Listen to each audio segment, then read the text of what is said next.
दुनिया देख रही है कि यूएस झुक रहा है, यूएस झुक रहा है। यूएस नहीं झुक रहा है, ट्रंप झुक रहे हैं।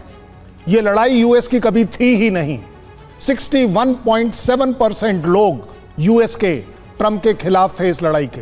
इट वॉज अ लड़ाई बाय चॉइस। आप अपने आप आए थे। आपका सेनेट आपके साथ नहीं है। आपके डेमोक्रेट 93% आपके अगेंस्ट है। 33% आपके अपने रिपब्लिकन आपके अगेंस्ट है।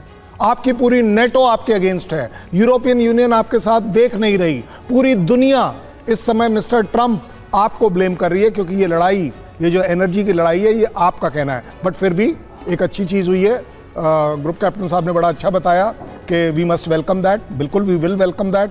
मेरा ओनली रिक्वायरमेंट इज कि ये जो इस समय दौर चल रहा है, ये बड़ा क्रिटिकल दौर है, और मैं इसे आकलन करता हूं कि आप इस सीज फायर को सॉलिडिफाई करिए पहले। कहीं पर गुंजाइश ना आए कि आपकी कोई स्टेटमेंट कोई दूसरे के लिए खराब हो जाए। अब बात आती है आईएई का तो कहना है एज ऑन 24 एंड 25 ऑफ फरवरी, अटैक से 2 दिन पहले, कि कतार, आईएई और ईरान तो टॉक्स में थे and Iran was prepared to give up. So फिर कहां से जरूरत पड़ी आईएई की?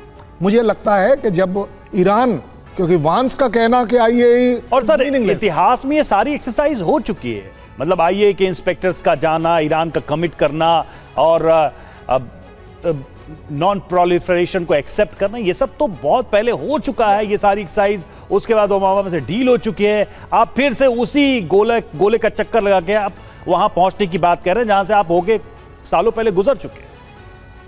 नहीं, ये तो है ही, तभी तो मैं कह रहा हूं। बात अब जो निकल कर आती है वो ये है कि दोनों साइड्स कितना एफर्ट डालेंगी। ट्रंप को एफर्ट इसलिए ज्यादा डालना है, people are against him. Iran has actually nothing to lose. क्या लूज करेगा Iran? 1,87,000 rial is equal to $1। आप उसे और कहां ले जाओगे? लड़ाई से पहले 133 था। 1,33,000 वॉज इक्वल टू $1। सो आप उसको और कितना तंग करोगे? बट मुझे लगता है कि ये जो बात चलती है ना कि यूएस की हाई हेडेडनेस जो दिखती है कि we permit the oil trade waiver for Iran. Who the hell are you? अरे भाई, खरीदने वाला और बेचने वाला राजी होना चाहिए। आपकी परमिशन का मतलब क्या है? यहां पर वो एटीट्यूड दिखता है कि नहीं, you want to control the world. वही तो बात है ना, अमेरिका की दादागिरी, और इसके खिलाफ क्या दुनिया एकजुट होगी? ये सवाल तो है ही। G7 की मीटिंग में डोनाल्ड ट्रंप जब पहुंचते हैं तो पहुंचते ही कहते हैं कि आई एम द बॉस। तो ये तो एटीट्यूड है अमेरिका का दुनिया के बाकी देशों के प्रति, अपने सहयोगियों के प्रति। और अमेरिका से डील पर ईरान का बड़ा दावा सामने आया है। ईरान को मिलेंगे फ्रीज $12 बिलियन। स्विट्जरलैंड में वार्ता के दौरान अंतिम दस्तखत हो गए इस पर। 2 किश्तों में ईरान को ये जमा पैसे मिलने जा रहे हैं। अमेरिका से वार्ता पर कालीबाफ की तरफ से क्या कहा गया है, जरा सुनिए।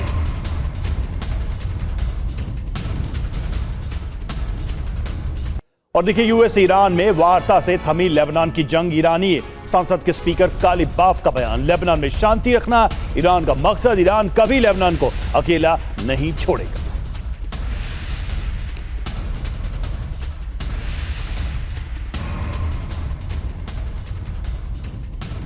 और अहम खबर है स्ट्रेट ऑफ हॉर्मुज को लेकर। हॉर्मुज स्ट्रेट पर ईरान ओमान वार्ता। हॉर्मुज में सुरक्षित आवाजाही पर बातचीत हुई है। ओमान के विदेश मंत्री की कालीबाफ से मुलाकात हुई। स्ट्रेट ऑफ हॉर्मुज में कोई रुकावट अब नहीं है, यह कहा गया है ओमान की तरफ से।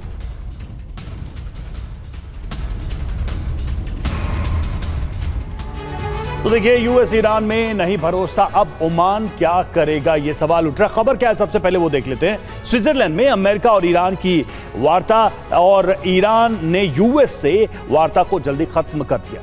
ईरानी स्पीकर विदेश मंत्री ओमान के मस्कट गए और ओमान के विदेश मंत्री सैयद बद्र बुसैदी से।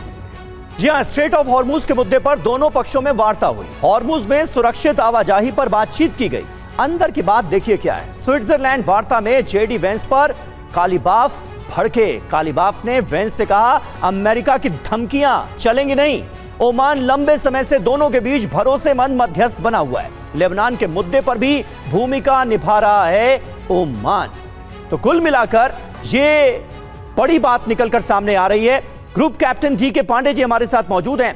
पांडे जी, अब वार्ता की वो तस्वीरें तो सबने देखी कि कालीबाफ और अब्बास अराक्ची पहुंचते हैं, जेडी वेंस इंतजार करते रहते हैं, वो आते हैं, शहबाज शरीफ से मिलते हैं और जेडी वेंस मुंह ताकते रह जाते हैं। दोनों उनसे मिले बिना कोई फोटो खिंचाए वहां से रवाना हो जाते हैं। तो ये तो एटीट्यूड रहा ईरान का और अमेरिका की तरफ से तारीफ पर तारीफ। नतीजा क्या निकलता हुआ नजर आ रहा है अब आपको? देखिए, सबसे बड़ी दिक्कत क्या है कि ईरान के साथ, जैसा कि अभी जिक्र हुआ कि उनकी करेंसी की जो रियाल है उसकी बहुत हालत खस्ता हो रही है और उनको इकोनॉमिकली अपने आप को ऊपर उठाना है। उसके लिए वो हर चीज़ का स्वागत करेंगे जो इससे बाहर निकाल सके और यही स्थिति ट्रंप की है, जो चाहते हैं कि राजनीतिक रूप से वो उसका लाभ उठा सकें और वो कोई कुछ भी करेंगे ताकि वो युद्ध से बाहर आ सकें और अपनी देश को संभाल सकें, आर्थिक स्थिति और उनके जो लोगों के विचार के उसको। लेकिन मजेदार चीज़ ये है कि दोनों बोल कुछ और रहे हैं, हो जमीन पर कुछ और रहा है। देखिए, मैं कहा कि पर्दे के पीछे जो जमीनी हकीकत है उसका स्वागत इसलिए करना चाहिए कि आप 14 पॉइंट को एक प्रारूप बना रहे हैं उसका कि किस प्रकार से फॉलो होगा, 60 दिन में इसको पूरा करना है और इनरिच यूरेनियम पर क्या होगा उसके बारे में जो ऊहापोह की स्थिति है उससे बाहर निकलने के लिए 2 माह का समय है। तो निश्चित रूप से कुछ हल निकलेगा क्योंकि ईरान को इससे बाहर आना ही है और इसका चाहे इसके लिए कुछ भी करना पड़े। मुझे लगता है कि मेरे आंकलन के हिसाब से अंततः जब लगभग 1.5 महीने तक चलता रहेगा कि आप हम ईरान के लिए न्यूक्लियर के लिए तैयार हैं नहीं है, तब फाइनली होगा कि भाई जो भी रिच यूरेनियम में है इसको रशिया भेज दिया जाए ताकि ईरान जो है दोबारा जब चाहे उसको हासिल कर सके। लेकिन इतना आसान नहीं होगा क्योंकि इजराइल का जो प्रेशर है, जो हम देख रहे हैं कि इजराइल की भूमिका बहुत ही ज़्यादा इस समय जो दुविधाजनक हो रही है क्योंकि उनको नेतन्याहू को अपने लोगों का सामना करना पड़ा है, उनको विरोध का सामना करना पड़ रहा है और पिछले कहा जा रहा है कि लगभग 36 से 48 घंटे में वहाँ पर लेबनान बॉर्डर पर शांति रही है। ये अपना पे पॉजिटिव रहा। 19 जून को स्ट्रेट ऑफ हॉर्मुज बंद कर दिया ईरान ने, कह के कि भाई सीज फायर अभी डील हुई और अटैक हो गया मेरे ऊपर और क्योंकि हिजबुल्लाह पर अटैक हुआ लेबनान में। तो 21 को ये फिर जो है इसको 23 जून को खोल दिया गया ताकि ये सुचारू रूप से चल सके और निश्चित रूप से इसका स्वागत लोग कर रहे हैं कि तेल उनके आ जाने, टैंकर निकल रहे हैं। कहा जा रहा है जहां पर 110 टैंकर निकलते थे हर दिन, अब पिछले 1 घंटे में लगभग 24 से 30 टैंकर निकले हैं जिसमें भारत के भी 2 टैंकर हैं जो कि वहां से निकले हैं। तो स्थिति एक पॉजिटिव हो रही है लेकिन शाब्दिक रूप से जो पोस्चरिंग होनी चाहिए वो थोड़ा सा नेगेटिव है।